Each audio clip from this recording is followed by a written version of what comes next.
untuk kaum pemuda semua. Jangan pernah nyerah. Harus berani berjuang, harus berperan, jangan baperan. Harus ikut partai politik, harus berpolitik. Karena kalau nggak kita siapa lagi, kalau nggak sekarang kapan lagi?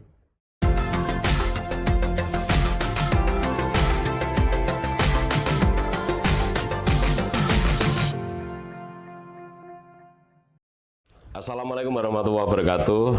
Ketemu lagi bersama saya Bang Kumis, kupas masalah dan isu. Para sahabat Bang Kumis, hari ini saya menghadirkan seorang pemuda yang luar biasa tampan, yang masih energik, dan beliau adalah Ketua Tunas Indonesia Raya atau Tidar PD Jawa Tengah, yaitu Mas Irfan Wiranata Kusuma, Sarjana Hukum. Assalamualaikum Mas Irfan. Waalaikumsalam warahmatullahi wabarakatuh. Salam sehat. Salam sehat Bang Kumis. Sehat ya. Sehat. Pemuda harus selalu sehat. Harus. Di tangan pemuda ini bangsa dan negara ke depan maju kan begitu. Mas Irfan sekarang aktivitas apa Mas di COVID-19 ini? Saat ini saya kerja Bang. Kerja saya di salah satu perusahaan BUMN. Ya. Terus lagi merintis juga perusahaan kargo pesawat punya Bapak. Yang dirintis bareng-bareng juga. Ya ini di Semarang belum ada cabang. Mau tak buka di cabang di Semarang. Gitu. Ya. Tapi masih merintis ini. Kalau bisa disebut maskapainya apa namanya? Namanya Ahikra namanya. Ahikra. Jadi punya keluarga sih. Yeah. Kan saya bilang sama Bapak, Pak, kok cuman buka di sana aja di Cengkareng, buka di Semarang, tapi tak pegangnya sendiri. Silakan, ya udah akhirnya saya ini lagi ngerintis ini. Iya. Karena di musim pandemi COVID-19 justru malah buka di Semarang. Iya, justru jadi gini. Iya. Kalau bisnis pesawat passenger, kan trennya lagi turun. Karena pembatasan PPKM lah, apalah segala macam harus. Tapi kalau kargo pesawat itu nggak ada matinya, Bang. Oh gitu. Kargo itu pengiriman barang, e-commerce itu luar biasa. Malah sekarang dibutuhkan ya. Betul, orang banyak di rumah main gadget aja dan ngirim-ngirim pakai gitu. Jadi apalagi pengiriman dari China, dari Guangzhou sana, kayak Lazada, Shopee segala macam dari sana semua, masuknya ke Indonesia. Nah, kenapa di Jawa Tengah ini belum tersentuh?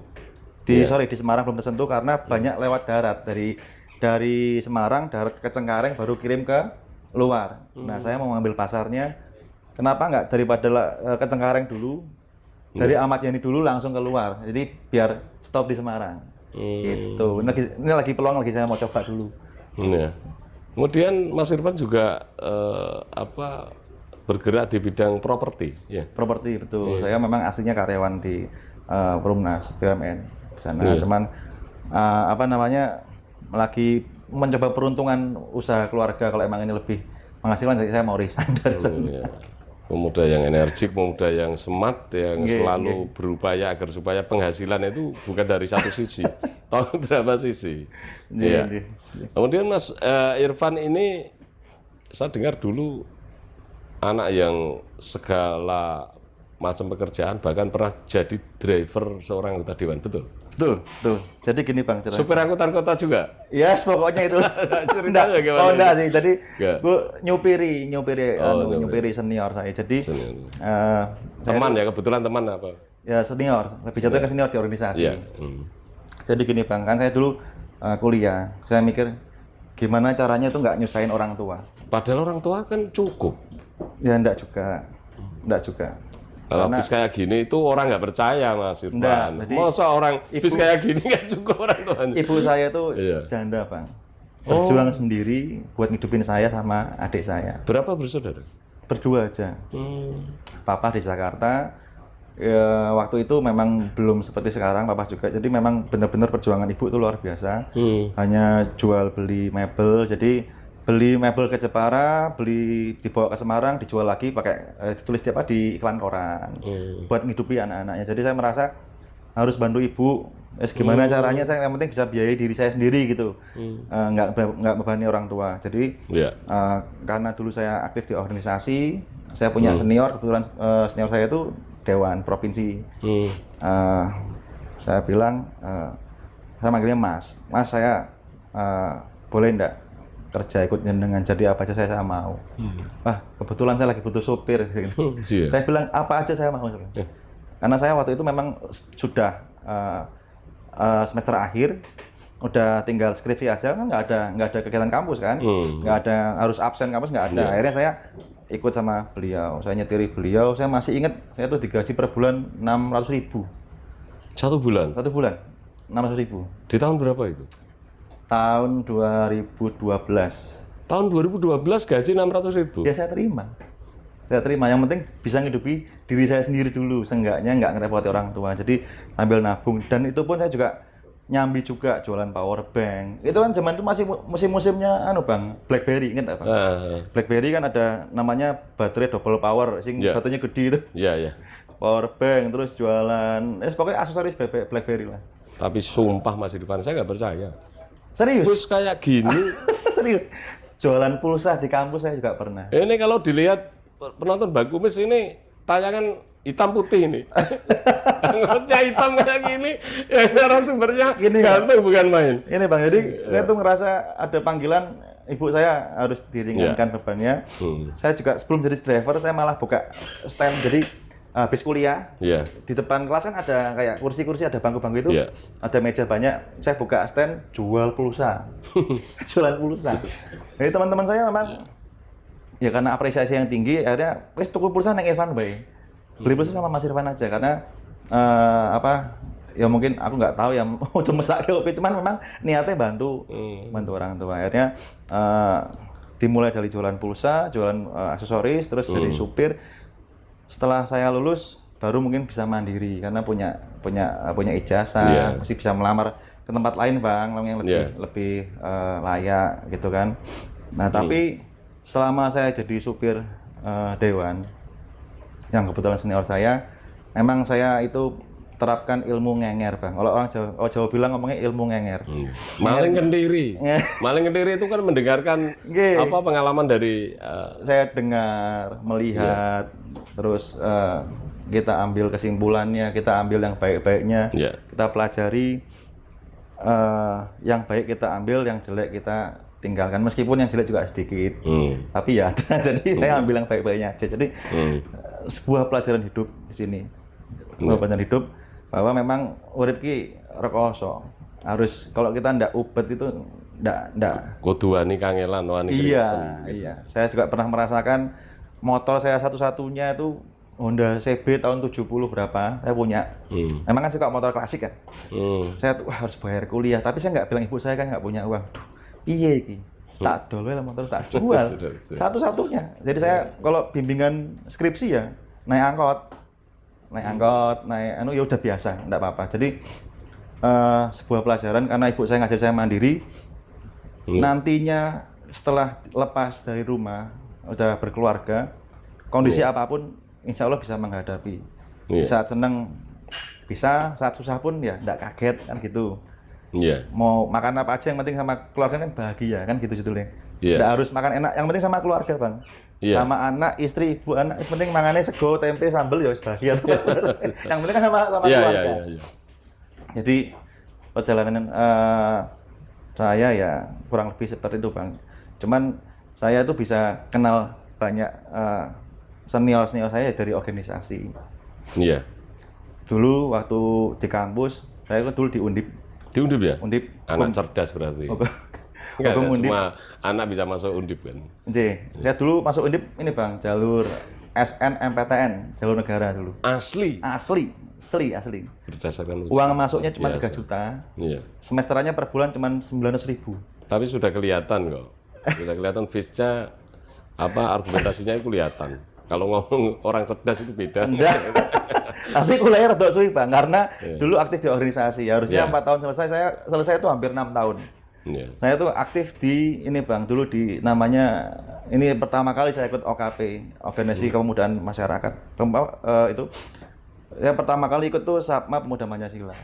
Pemuda Pancasila. Tapi di Sapma ini kan Satuan Pelajar Mahasiswa. Anak-anak muda-mudanya kayak Tidar. Tidar ini kan banyak ke milenialnya. Ini pun sama. Tapi saya merintis dari anggota biasa. Terus terpilih jadi ketua Sapma Undip. Terus berjenjang saya pengurus inti di Sapma Kota Semarang. Kemudian terakhir saya jadi ketua Sapma PP Jawa Tengah. Jawa Tengah. Periode 2017-2021. Sampai sekarang ini. Nggih, Iya. betul-betul dari ini Bang, dari nol. Dari basis, dari bawah, dari anggota biasa tanpa iki bawaannya sopo sih? Iki gawaannya sopo sih? Ya benar-benar perjuangan saya sama teman-teman. Iya. Dan sekarang ini menjadi PD Tidar ini kan organisasi saya partai ya, Underbu partai yang membidangi kepemudaan juga ya. Sesuai dengan jenengan juga memang masih muda gitu. Kemudian Mas Irfan ini kan sekarang dari ekonomi kan sudah cukup Insya Allah. sudah ya kan. Kemudian masuk di politik. Dan kenapa politik itu harus Tidar yang notabene adalah Underbu Partai Gerindra Provinsi Jawa Tengah? Apa yang melatar belakang itu? Gini Bang, yang pertama ini yang nggak lain nggak dipungkiri, saya suka figur Pak Prabowo. Itu yang pertama dulu. Saya suka wibawanya, ketegasannya. Kemudian yang kedua, saya lihat di Partai Gerindra ini nggak seperti partai-partai lain Bang. Kalau partai lain itu mungkin dari DPP yang elit politiknya itu ada jarak yang sangat jauh dengan bawahnya. Intinya mau ketemu aja mungkin sulit atau mungkin merasa aku ki elit partai, kamu harus melewati berapa langkah dulu ketemu saya seperti itu. Saya tidak menemukan itu di Gerindra. Saya merasa senior-senior di sini itu sangat luar biasa pedulinya dengan anak muda. Dari Dewan Kota Semarang, Mas Joko, terus dari Dewan di Provinsi, semuanya baik, termasuk Ketua DPD-nya Pak Wahid, kemudian Waketum kita Bang Sugi, terus Pak Sekjen, kan kita juga kemarin habis ada acara lari bersama, jogging bareng, Bang Pras juga, masih muda juga, jadi dan Korwil Dapil 3 juga masih muda itu, tempan itu, Mas Ari Wakid. Iya, masih muda juga. Jadi saya rasa ini wadah yang cocok buat muda, buat anak-anak muda ini cocok sekali Partai Gerindra ini, karena nggak dipungkiri memang suara terbesar di 2024 nanti itu milenial tuh hampir 50%. Jadi saya rasa ini kendaraan yang cocok buat anak-anak muda, buat milenial, mungkin buat generasi yang Z juga ya, generasi Z. Ini tempatnya, ini wadahnya, dan nggak ada, dan benar-benar kita dibimbing, diarahkan, intinya nggak dicul, dilas, dilepasin gitu aja kita mau kemana kayak orang hilang, nggak. Jadi benar-benar ada jelas. Makanya saya memilih partai ini Pak. Sampai ke titik Tidar Jawa Tengah pun suatu hal yang nggak disangka-sangka juga. Karena saya nggak ada tendensi, nggak ada arah ke sana sebetulnya. Nggak ada, intinya aku nggak ada ambisi untuk menjadi ketua Tidar Jawa Tengah. Ambisi saya hanya bergabung dengan partai ini. Saya ikut membesarkan, saya ikut mengajak gerbong saya, teman-teman saya yang bareng-bareng zaman dulu di kuliah, di pergerakan, sampai sekarang pun masih bareng sama saya ajak ke sini. Dengan sendirinya menemukan jalan, ini loh ke Tidar Jawa Tengah. Dengan sendirinya dan di luar prediksi dan dugaan. Iya memang benar Mas Irwan. Jadi begini, negara ini ke depan ini kan yang nanti kemudian mengelola itu kan para pemuda.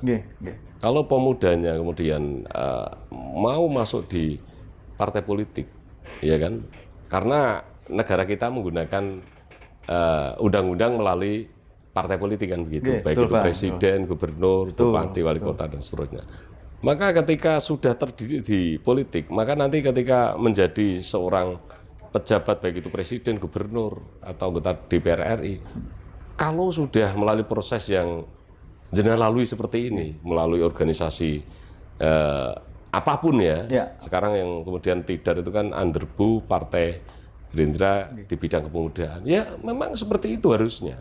Jangan kemudian tahu-tahu ada muncul tanpa perjuangan apa-apa tahu-tahu karena faktor kedekatan, kemudian karena faktor apa itu kadang-kadang ada yang orang itu kemudian jadi bupati, jadi gubernur karena apa ya, golek simpati masyarakat melalui hal yang kurang baik, misalkan etok-etok apa itu dadi petani dan itu apa pencitraan. Nah itu saya nggak cocok itu. Sama Bang. Iya. Saya paling nggak suka sebenarnya. Nggak suka. Jadi lebih baik itu alami, natural. Iya. Karena perjuangan yang kita dapat, apa yang kita raih kalau dengan berjuang itu lebih rasanya lego nih rak karuan Bang. Ketimbang yang kita dapat secara instan. Iya. Instan. Misal kita contoh untuk anak-anak muda ya, kita bahas anak muda dulu ya. Dia baru lulus kuliah, mau kerja di suatu perusahaan A misalnya yang besar. Tapi dia jadi karena bawaannya orang, karena titipannya orang, sama orang yang benar-benar ikut tes dari awal, ikut psikotes, ikut segala macam, ikut alurnya, daftar dulu di website lah, ngirim CV segala macam, rasa masuknya sama, tapi rasa yang dirasakan beda, pas duduk pun rasanya beda, tingkat kepuasannya beda. Sama orang yang instan. Ya kalau instan itu kan titipan, nggak kenal itu. Nggak kenal bawah, nggak kenal samping, nggak kenal. Kan begitu. Dan sama pun kayak di organisasi ataupun di partai politik, kalau ada perjuangan pasti ada rasa kesenangan, kepuasan tersendiri. Kalau anak muda nggak berpolitik ya namanya bukan anak muda, karena sorry Bang, bangsa kita itu peran pentingnya ada di pemuda semua. Ya dulu waktu merdeka itu ada Soekarno, ada Hatta, kemudian ada Tan Malaka, ada Syahrir. Itu mereka usianya berapa? 30-an kan? Betul. Presiden Soekarno jadi presiden umur 44 kalau nggak salah. Betul. Iya kan? Nah, kalau anak muda nggak berpolitik, mau kemana bangsa ini? Ya nanti diisi oleh orang-orang yang sudah tua seperti saya ini, nanti pola pikirnya beda dengan pemuda. Pemuda pasti energi gitu. Saya sepakat kalau pemuda itu ikut berpolitik, supaya nanti sumbangsihnya itu ke partai politik itu kemudian positif kan begitu. Dan harus pemuda itu harus punya energi yang positif, yang baik. Jangan sampai pemuda ini punya energi yang negatif, nggak mau ikut partai politik, apalagi negatif ikut partai politik, malah jadinya merusak di dalam. Integritasnya tercoreng nanti. Kan lebih penting seperti itu, integritas nomor utama, paling utama. Iya. Gitu. Apalagi ini kan tidar kaum milenial, kemudian saya lihat juga tidar di Jawa Tengah itu rata-rata itu kan sarjana S1 rata-rata, dan saya lihat juga mereka latar belakangnya itu secara ekonomi juga orang tua sudah cukup, kuliahnya juga cukup, dan mereka itu rata-rata mau kerja keras gitu loh. Bukan hanya instruksi, bukan hanya merintah gitu, tapi mau bekerja. Jadi Tidar Jawa Tengah ini punya sebuah tagline yang akan kami gaungkan. Apa itu? Tidar sebagai rumah milenial Jawa Tengah. Jadi anak-anak muda ya harus tahu Tidar, dan Tidar juga harus tahu anak muda seperti apa yang diinginkan. Anak muda itu inginnya seperti apa, Tidar juga harus tahu. Karena perkembangan zaman sekarang ini beda sama saat saya dulu kuliah. Ataupun zamannya abang kuliah mungkin beda. Anak-anak muda sekarang lebih ke gadget, main TikTok, main YouTube. Anak muda sekarang ini pinter joget Bang malah. Di TikTok itu malah pinter joget daripada pinter lihat sejarah. Sejarah. Kadang saya ketemu sama anak-anak SMA, saya ngetes. Dek, apal Pancasila nggak, Dek? Apal itu. 1, ketuhanan yang Maha Esa. 2, intinya kemanusiaan adil dan beradab. 3, Persatuan Indonesia. Terus yang kewalik-walik, ada yang kebalik-balik. Jadi saya mikir, wah ini harus kita selamatkan gitu. Dengan cara apa? Jadi mungkin ideologi kita bangsa ini Pancasila, terus kemudian berpolitik yang baik dan benar kita bawa ke dunia mereka melalui apa? Yaitu mungkin lewat TikTok. Tapi yang menarik lewat Instagram, mungkin lewat seperti ini kita podcast Bang. Jadi kita mereka pun juga nggak ngerasa ternyata berpolitik itu nggak jadul, ya ada modernnya juga, ngikuti perkembangan zaman juga. Jadi nggak yang orang-orang yang kuno-kuno, enggak kan gitu kan. Ternyata orang yang berjiwa Pancasilais itu tidak melulu hanya dikasihin orang-orang dulu gitu loh. Jadi harus dibawa ke sekarang karena lucu Bang. Anak muda itu sekarang kalau dulu zaman saya kuliah mungkin merekrut anggota. Merekrut anggota ikut di sebuah organisasi itu sangatlah gampang. Tapi anak muda sekarang Bang, anak-anak kuliah sekarang itu lebih ke apatis. Sorry ya, lebih terhadap partai politik kan begitu. Partai politik ataupun organisasi itu apapun mereka lebih seneng nongkrong di burjo atau main game atau sekarang lagi musimnya apa mainan slot itu kan itu repot. Harus kita harus bisa masuk. Tidar ini harus bisa masuk ke sana. Dengan polanya mereka, tapi kita bawa aura yang positif. Jadi mereka bisa menerima kita kasih tahu pentingnya berpolitik itu seperti apa, biar sadar jiwa nasionalismenya dari dini udah tertanam. Itu yang pengen saya bawa di Tidar Jawa Tengah ini untuk ke depan. Gitu Pak. Mas Irfan, jenengan ini kan ketua PD Tidar Jawa Tengah. Apa strategi yang nanti akan diterapkan untuk memenangkan Partai Gerindra, karena jenengan ini kan sebagai underbo Partai Gerindra. Sekarang ini kan di survei, kemarin itu saya baca survei bahwa pemilih milenial ini ada seputaran 27% untuk pemilu di 2024 itu.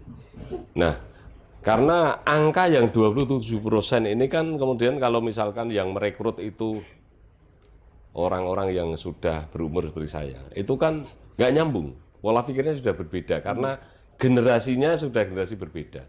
Apa yang menjadi strategi Mas Irfan agar supaya nanti kaum milenial yang notabene adalah kaum pemuda itu agar supaya mau masuk di Gerindra, khususnya di Tidar? Jadi saya itu ada program bahwa ya itu tadi yang saya bilang, kita mengenal dulu Bang, mengenal dulu anak-anak ini apa yang mereka suka. Anak-anak muda sekarang ya usia mungin rentan di 17, orang punya KTP 17 tahun ya? Berarti bisa milih kan 17 ya? Dari 17 sampai anak-anak kuliah 25, 30, kita dekati dulu, persuasif dulu. Karena kalau di Tidar ini kan saya lihat di ADART-nya itu hanya ada pengurus pusat, pengurus daerah, pengurus cabang, dan PAC. PAC kok nggak salah. Nah ini saya lagi mau usulkan kita dekat ke kampus-kampus, bukan menjadi organisasi ekstra kampus, enggak, karena kan dilarang ya kalau partai masuk kampus. Cuman kita mendekati ke sana, kita ambil tokohnya siapa di sana, tokohnya mungkin anak BEM atau anak siapa, gabung ke Tidar PC setempat atau di PD nggak masalah di Jawa Tengah. Yang penting dia ada potensi. Nah dari situ biasanya memang dari kampus ini berawal sebuah mula pergerakan, sebuah pemikiran, ide-ide. Nah cuman yang memang kita harus dekati adalah memang tokohnya dulu di kampus tersebut. Kemudian kalau di luar kampus, ya seperti biasanya kita harus kegiatan yang positif, tanggap bencana. Terus adakan lomba-lomba, mungkin lomba-lomba e-sport.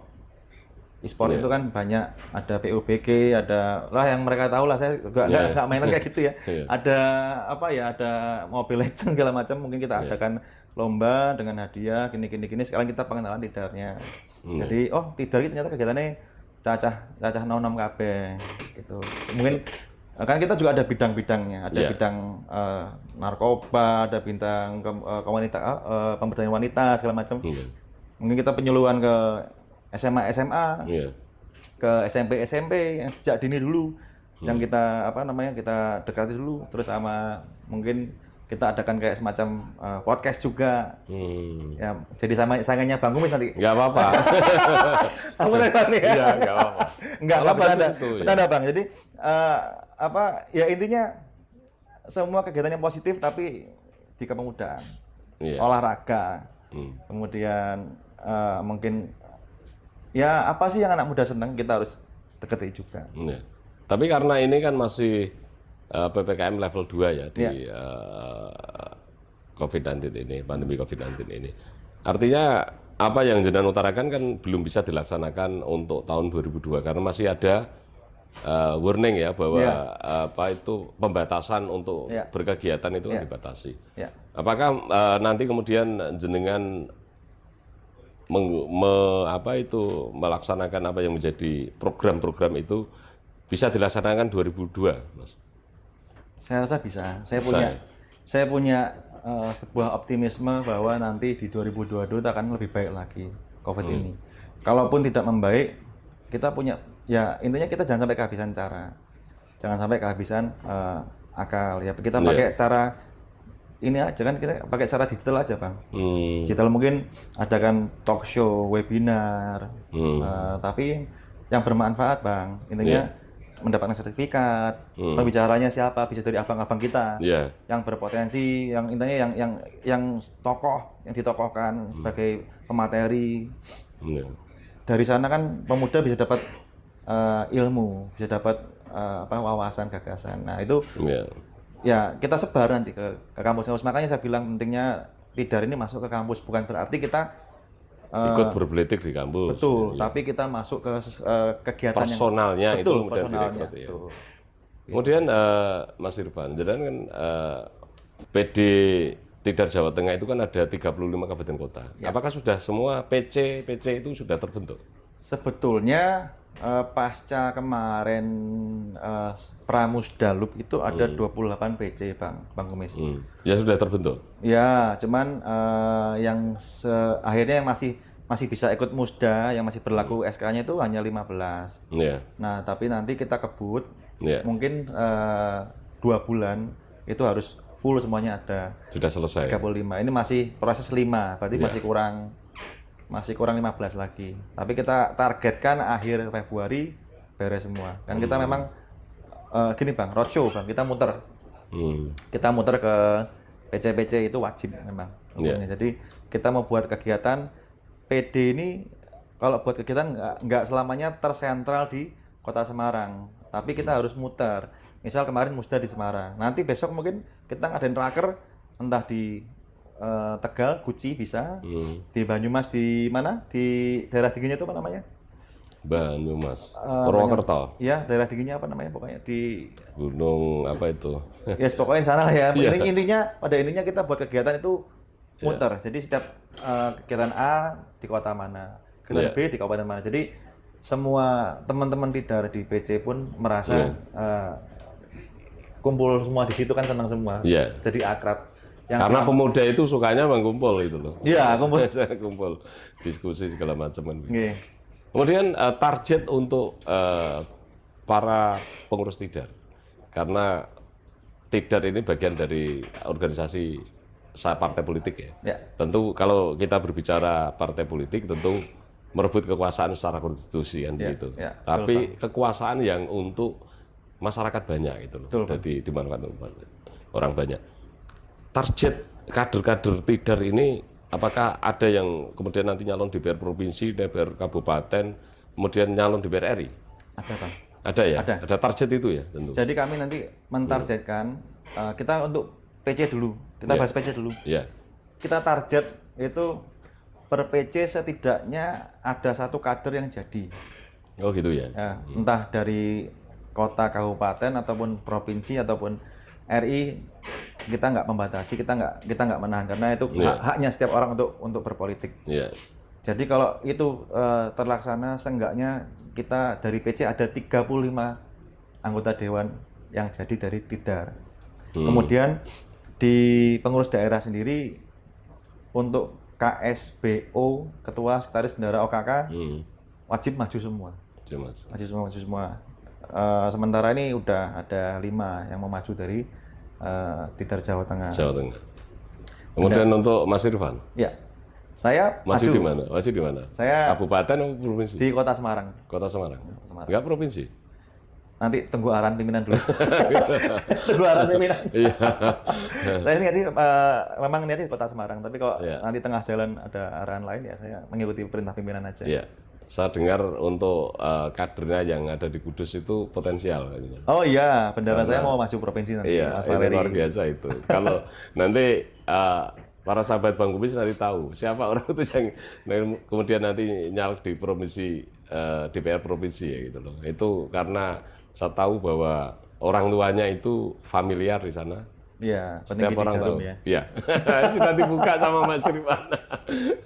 Jadi nanti putra Pak Joko itu nanti maju di provinsi Jawa Tengah, DPR provinsi Jawa Tengah, dan beliau ini mengakar. Gitu. Iya.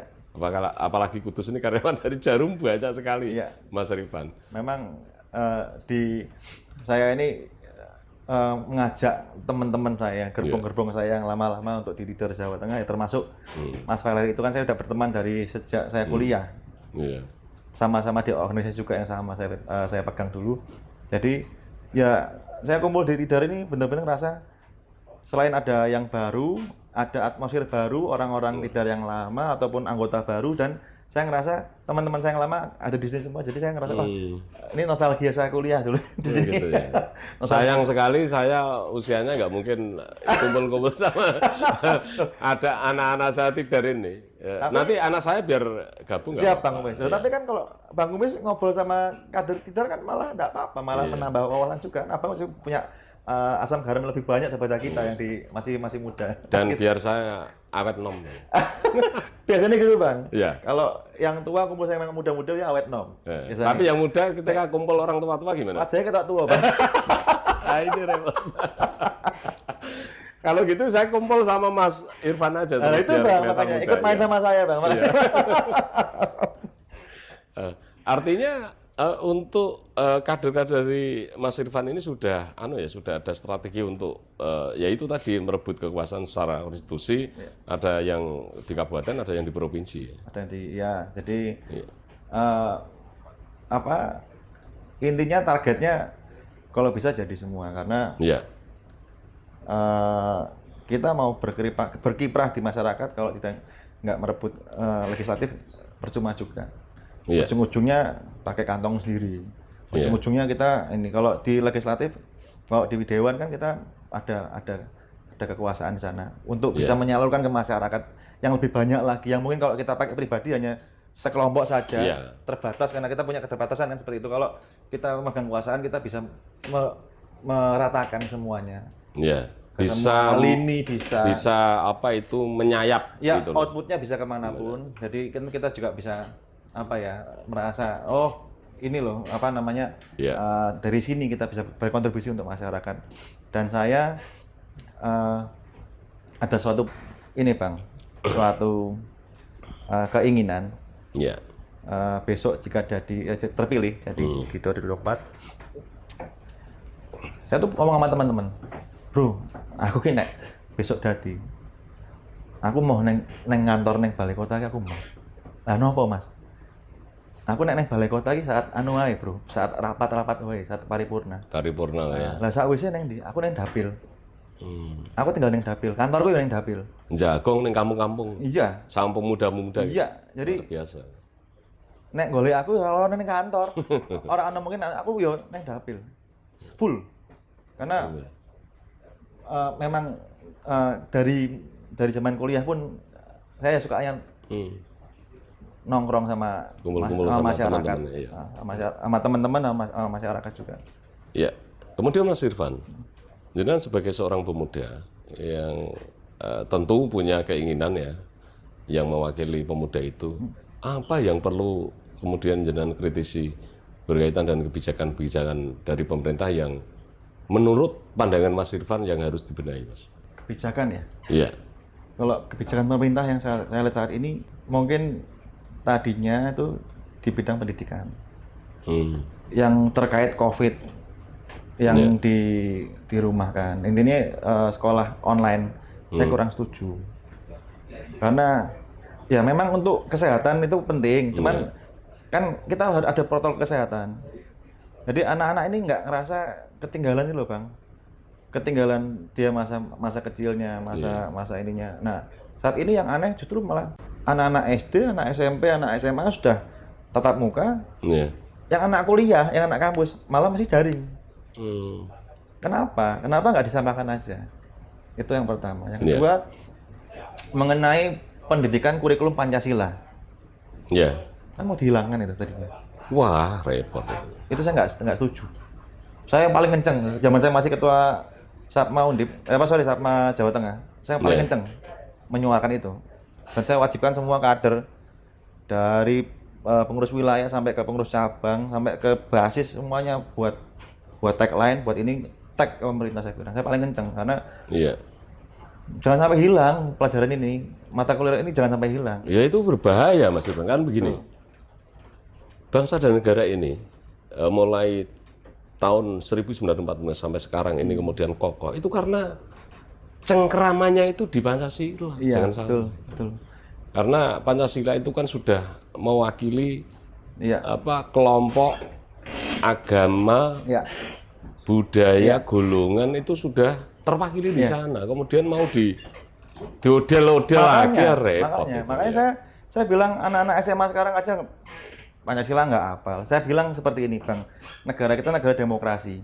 Tapi sebetulnya ideologi Pancasila ini adalah ideologi yang paling harus dicontoh sama negara-negara manapun. Karena apa? Sorry, Bang. Di Timur Tengah sana sukunya cuma ada 4 suku. Tapi gue geran terus. Ribut terus, perang saudara terus. Di kita ini ada berapa suku, Bang? Wah, ada berapa bahasa? Terhitung. Ada berapa adat? Pulaunya ada berapa budaya? Ribuan. Jadi di dalam Pancasila ini bisa hidup berdampingan. Ada berapa agama? Saya rasa mereka yang harus belajar sama kita. Betul itu, saya sepakat itu. Jadi Pancasila ini harus dibawa ke luar.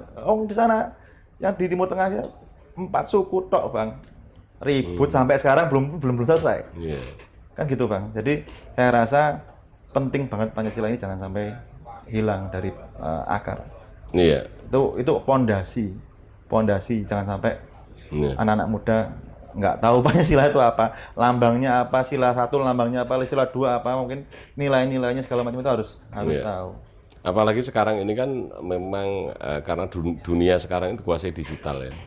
Bahkan ini ada generasi yang kemudian tahun 2020 sampai 2023 itu ada generasi yang kemudian pendidikannya itu hanya tulisan.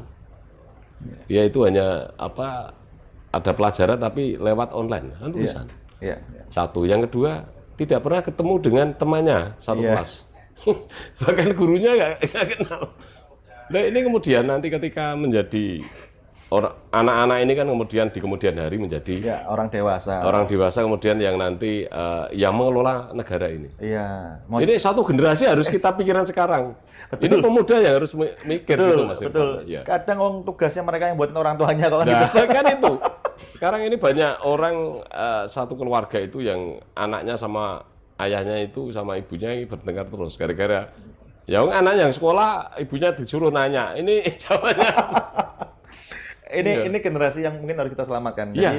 Jadi harapan saya hanya hanya beberapa tahun saja, setelahnya full kita kembali seperti biasa lagi. Ya mudah-mudahan pandemi cepat berakhir, cepat berlalu. Tentunya juga dengan kesadaran masyarakat juga. Tapi saya rasa sekarang udah landai lah sekarang pandemi ini.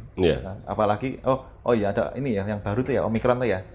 Ya cuman jangan dijadikan suatu beban. Hati-hati harus, tapi harus tetap positive thinking karena ngaruh, Bang. Ngaruh karena kalau dulu saya tuh pernah kena COVID.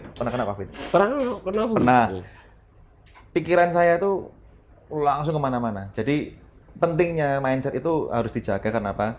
Sekarang gini, Bang, gimana banyak orang yang bablas, banyak bablas. Bebas di sini ngomong karena pikiran. Pikiran aku bagi mati tenan. Ada pikiran aku selamat tenan. Tapi kita harus punya pikiran yang positif. Kita bisa survive. Kita bisa ini. Lah saya gimana nggak punya pikiran positif? Di rumah saya sebelah saya itu ada masjid. Selama saya karena mandiri di rumah. Saya di rumah itu memang isolasi diri. Setiap hari itu ada yang berita innalillahi wa inna pikirannya tengah dengan ini, Bang. Jadi mindset ini adalah kekuatan yang sangat penting. Jadi makanya biar kita terbebas negara ini dari pandemi.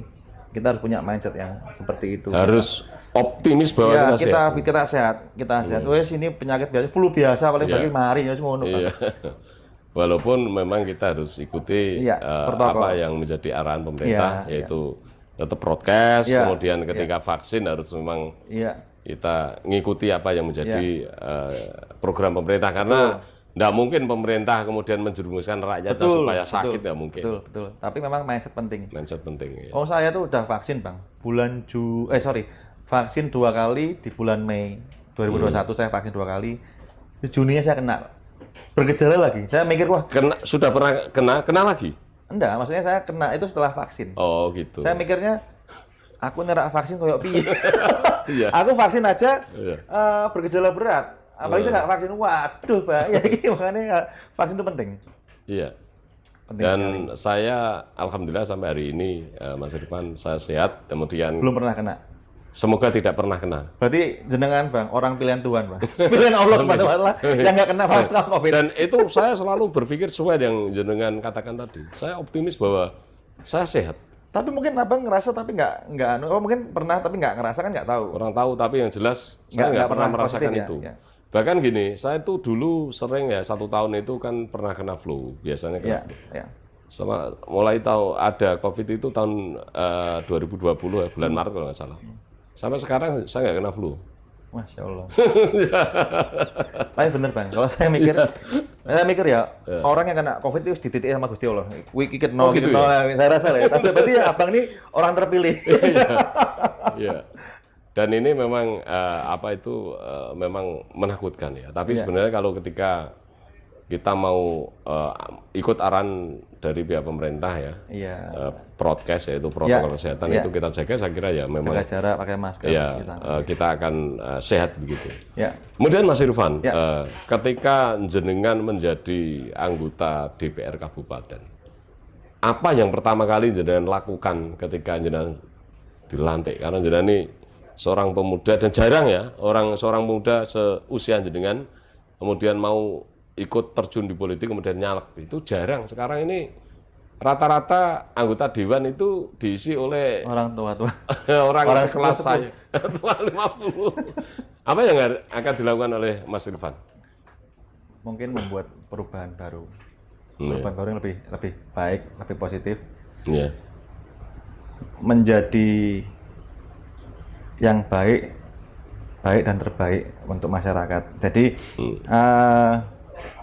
kebiasaan-kebiasaan yang lama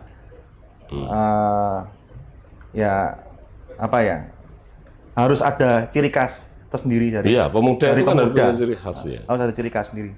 Jadi mungkin kebiasaan lama yang dianggap udah old fashion harus dirubah. Jadi banyak nanti. Saya ada pemikiran yang sangat banyak untuk. Ya misalkan untuk menyadarkan kaum pemuda yang sekarang ini kan banyak kenakalan remaja misalkan ya. Kenakalan remaja apalagi di kota Semarang, Mas Irfan. Orang Semarang itu baru tikung itu sudah terkenal.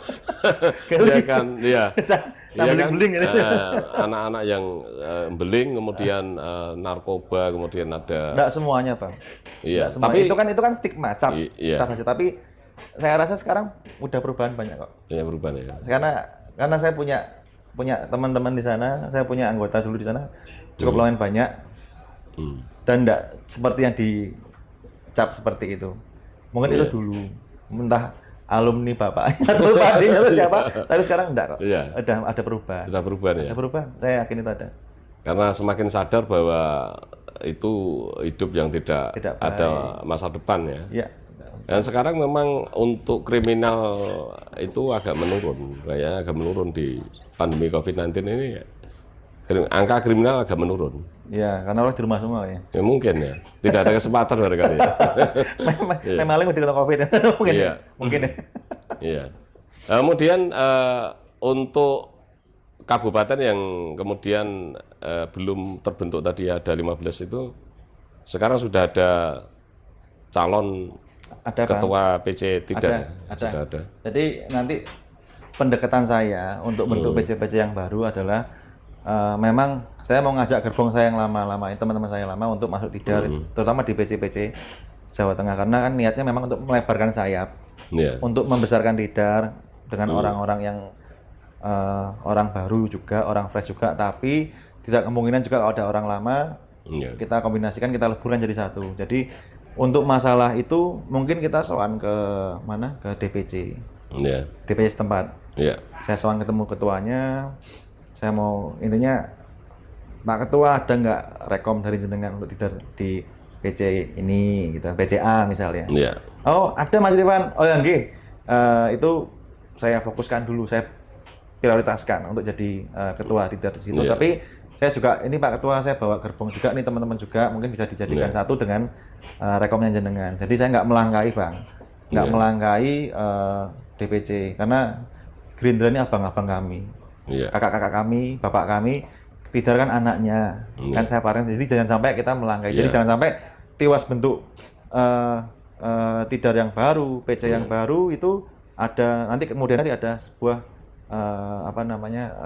sebuah konflik, sebuah nggak bisa berjalan beriringan, tidak sinkron dengan DPC-nya. Tapi lain hal ketika kita datang dan mungkin dari ketua DPC-nya, oh nggak ada Pan, atau mungkin selama sebulan nggak ada kabar, ya mending saya isi dengan orang-orang baru. Jadi strateginya untuk membutuhkan PC gitu dulu Bang, karena ya itu biar sinkron. Saya juga kemarin sedikit mengalami juga di di masa-masa pembentukan pas Musdalub ini. Ada hal yang seperti itu juga.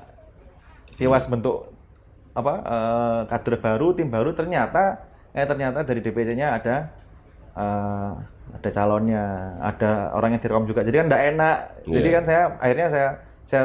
saya minta untuk direvisi aja deh SK-nya PC tersebut. Direvisi, diganti, didaur ulang lagi lah intinya, band yang ngisi yang lama-lama aja. Cuman tetap ada, kita bawa wajah-wajah baru gitu Bang. Ya tetap ada komunikasi, ada pamit. Intinya komunikasi. Istilahnya komunikasi. Karena memang komunikasi. PC Tidar itu kan memang ada struktur dari atas tersendiri ya sebetulnya. Di pusat itu kan di pusat juga terbentuk sendiri. Karena emang SK kan pusat, SK kan pusat. Melalui yang terpenting itu tujuannya agar supaya untuk ya itu tadi memenangkan partai yang dinaungi kan begitu. Yang paling penting adalah 1 tambah 1 jangan sampai dengan 1 lagi. Tetap 2. Kalau bisa 2 atau 3 dan seterusnya sampai 1000 kalau bisa. Jadi kita ajak benar-benar orang-orang baru, orang-orang yang mau besarin partai ini. Kemudian di PC Tidar itu ada yang kemudian ketuanya justru perempuan, ada nggak? Ada juga. Dewan juga ada. Tipati itu namanya Mbak Yeti. Mbak Yeti ini ketua Tidar Pati. Itu kemarin sudah saya wawancara itu. Udah ya, nah itu. Dengan Kabupaten Pati. Di Cilacap juga perempuan.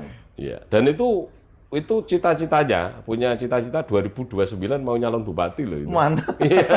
Apakah tidak ada target untuk nggak apa-apa, itu malah bagus. Pemuda-pemuda yang ada di Tidar kemudian merebut eksekutif. Ini kan saya berbicara legislatif dari tadi. Ada. Jadi, termasuk Mbak Yeti itu. Mbak Yeti, ya semuanya pasti ada. Ya, kita gali potensi Bang. Kita gali potensi kader. Kita gali dia ini sampai bisa ke tahap mana, kita hantarkan bareng-bareng, kita antar bareng-bareng, gitu. Jadi Tidar ini kan memang targetnya itu 30% harus wanita, makanya banyak cewek-ceweknya. Di Banjarnegara juga ada cewek juga. Jadi kepengurusan itu memang ada keterwakilan perempuan 30%? Harus 30%. Jadi misal kepengurusan PD 100 orang, minimal ceweknya 30 orang. Gitu, jadi emang harus banyak cewek-ceweknya, suara perempuan harus ada, karena caketum kita Mbak Sarah itu sangat bersuara sekali mengenai perempuan. Gitu Mbak Sarah ini kebetulan kan keponakannya Pak Prabowo. Putra Pak Hasyim ini. Putrinya Pak Hasyim. Betul. Baik, Mas Irfan, sekarang kita sudah hampir 1 jam kita wawancara, mungkin 40 lebih, 40 menit lebih. Saya penasaran orang yang ganteng, kemudian orang yang smart, cerdas, kemudian Bisa ya Bang Kumis ini. selalu motivasi orang agar supaya kaum pemuda ini mau berpolitik. Saya mau tahu apa sih prinsip hidup seorang Irfan Maulana Wirantakusuma. Wirantakusuma, sarjana hukum. Apa moto hidup seorang Irfan? Moto hidup saya itu adalah kita kalau udah kadung jegur, Bang. Ya. Kita kalau udah kadung nyemplung ya harus totalitas. Ya. Jadi ada semboyan yang saya pakai dari dulu sampai sekarang. Semboyannya itu sekali layar terkembang surut kita berpantang. Wah, Itu pegangan hidup saya. Jadi kalau udah jebur, ya kudu tenanan. Nek urung entuk hasil aja bali.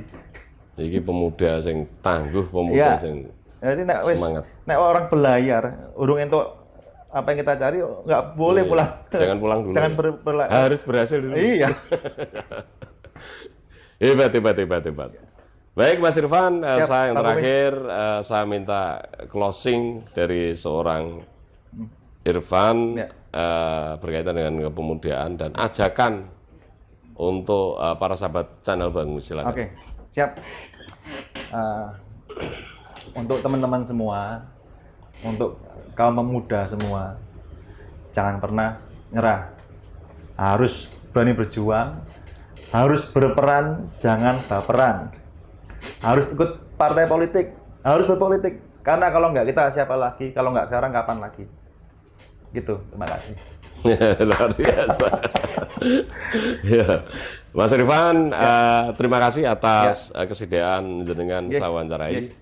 Semoga apa yang menjadi cita-cita, termasuk kepingin mengajak para pemuda agar supaya mau berpolitik dan kemudian ikut berpolitik dan bisa membawa bangsa dan negara ini ke arah yang lebih baik.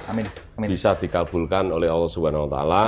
Kemudian tadi cita-cita yang kemudian nanti menjadi anggota DPRD Kota Semarang bisa dikabulkan oleh Allah Subhanahu Wa Taala. Dan semua keluarga diberi kesehatan dan dijauhkan segala fitnah, diberi rezeki yang barokah dan berlimpah. Dan terima kasih Mas Irfan atas waktunya. Para sahabat Bang Kumis, itu tadi wawancara dengan Mas Irfan Wirantakusuma, sarjana hukum, Ketua Pimpinan Daerah Tunas Indonesia Raya atau TIDAR Provinsi Jawa Tengah. Beliau adalah seorang pemuda yang smart dan kemudian ingin membangun bangsa dan negara ini melalui organisasi sayap partai, yaitu TIDAR. Dan sampai ketemu lagi, semoga video ini bermanfaat untuk kita semua. Saya Bang Kumis, sampai ketemu lagi di lain kesempatan. Wassalamualaikum warahmatullahi wabarakatuh. Salam sehat.